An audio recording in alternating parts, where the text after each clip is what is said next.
ځکه عمرو بن الجموح رضی الله عنه هغه له اسلام نو قبول کړی او بوت ورسره په کور کې پروت نو دې زوی ډېر حیرس و چې زما د پلار اسلام قبول کړي.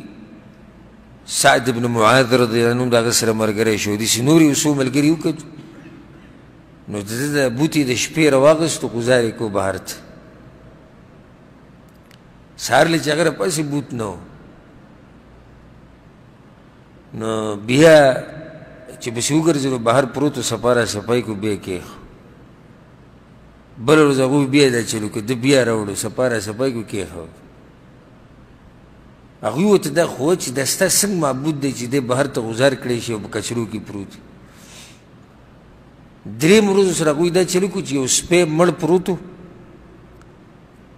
هغه او دا بوت یو ځای وتړل او کوهي ته غذار کړو.